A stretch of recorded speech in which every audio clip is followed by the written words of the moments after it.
sheets of glass, and quite uninjured after all its journeyings, appeared the golden flower, glorious even in death, and by its side the broad green leaf. The young gentleman called Somers looked at it till I thought his eyes would really start out of his head. He turned away, muttering something, and looked again.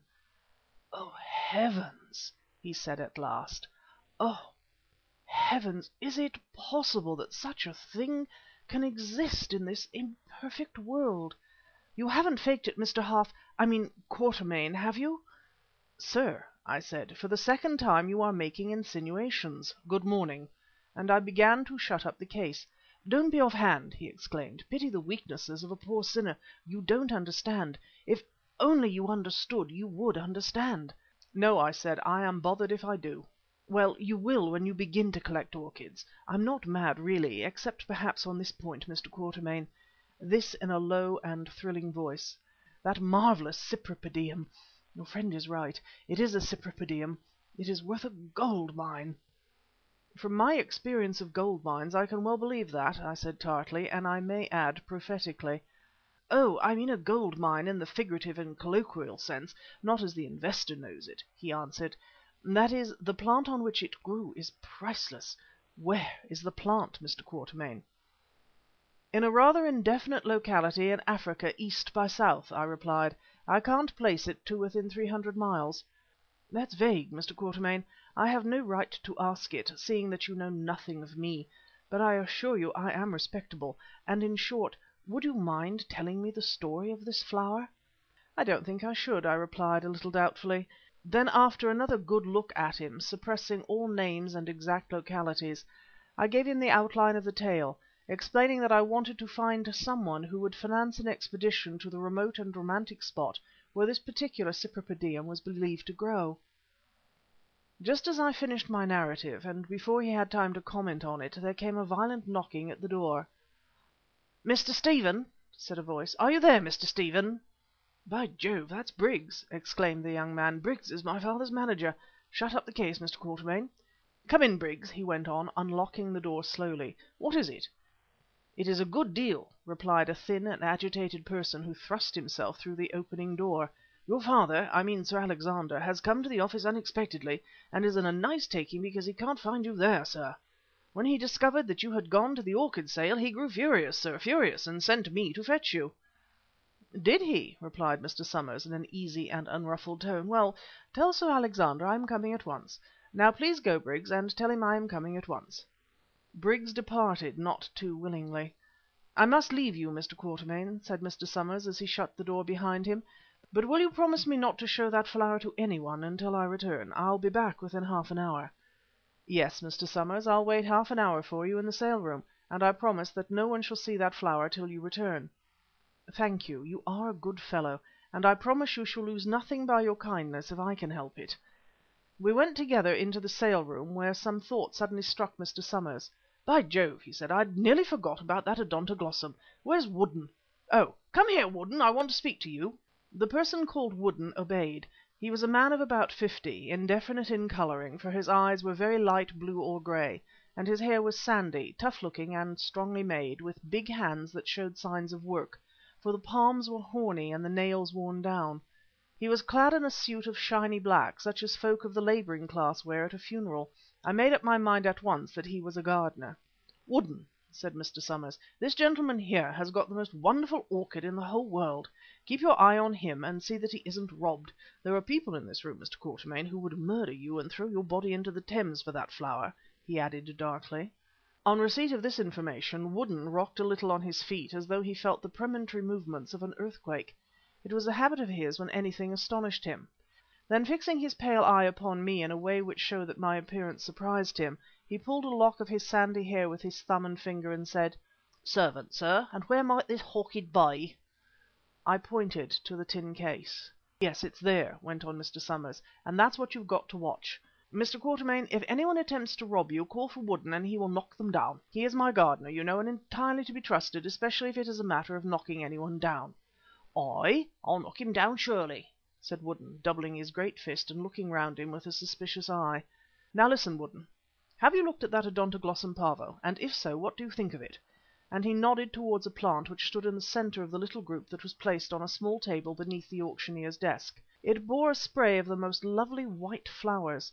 On the top petal, if it is a petal, and also on the lip of each of these rounded flowers, was a blotch or spot of which the general effect was similar to the iridescent eye on the tail feathers of a peacock, whence, I suppose, the flower was named Pavo, or peacock. "Yes, master, and I think it's the beautifullest thing that I ever saw. There isn't a blossom in England like that there blossom paving," he added with conviction, and rocked again as he said the word. "But there's plenty after it. I say they're a smelling round that blossom like dogs round a rat-hole." And, this triumphantly, "they don't do that for nothing." "Quite so, Woodden. You have got a logical mind. But look here, we must have that Pavo, whatever it costs. Now, the Governor has sent for me. I'll be back presently, but I might be detained. If so, you've got to bid on my behalf, for I daren't trust any of these agents. Here's your authority," and he scribbled on a card. "Woodden, my gardener, has directions to bid for me. SS. Now, Woodden," he went on, when he had given the card to an attendant, who passed it up to the auctioneer, "don't you make a fool of yourself and let that Pavo slip through your fingers." In another instant he was gone. "What did the master say, sir?" asked Woodden of me. "That I was to get that there paving, whatever it cost?" "Yes," I said, "that's what he said. I suppose it will fetch a good deal, several pounds." "Maybe, sir, can't tell. All I know is that I've got to buy it, as you can bear me witness, master. He ain't one to be cross for money. What he wants he'll have, that is if it be in the orchid line." "I suppose you are fond of orchids too, Mr. Woodden?" "Fond of 'em, sir? Why, I loves 'em." Here he rocked. "Don't feel for nothing else in the same way, not even for my old woman." Then with a burst of enthusiasm, "No, not even for the master himself, and I'm fond enough of him, God knows. But begging your pardon, sir," with a pull at his forelock, "would you mind holding that tin of yours a little tighter? I've got to keep an eye on that as well as on old paving, and I just seed that chap with that tall hat a looking at it suspicious." After this we separated. I retired to my corner, while Woodden took his stand at the table, with one eye fixed on what he called the "O paving," and the other on me and my tin case.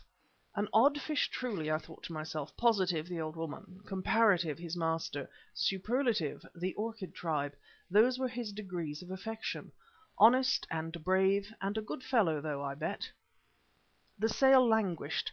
There were so many lots of one particular sort of dried orchid that buyers could not be found for them at a reasonable price, and many had to be bought in. At length the genial Mr. Primrose, in the rostrum, addressed the audience. "Gentlemen," he said, "I quite understand that you didn't come here to-day to buy a rather poor lot of Cattleya Mossae. You came to buy, or even to bid for, or to see sold the most wonderful Odontoglossum that has ever been flowered in this country, the property of a famous firm of importers whom I congratulate upon their good fortune in having obtained such a gem. Gentlemen, this miraculous flower ought to adorn a royal greenhouse, but there it is to be taken away by whoever will pay the most for it, for I am directed to see that it will be sold without reserve.